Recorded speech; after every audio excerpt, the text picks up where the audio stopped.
Kaip matot, rusai nejučia traukiasi atgal. Juos apima irgi desperacija.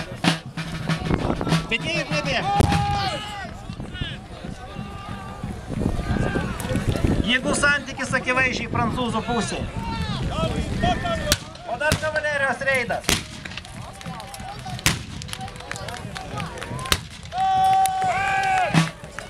Tiesą sakant, kad turėčiau būti rusų šiame mūšyje.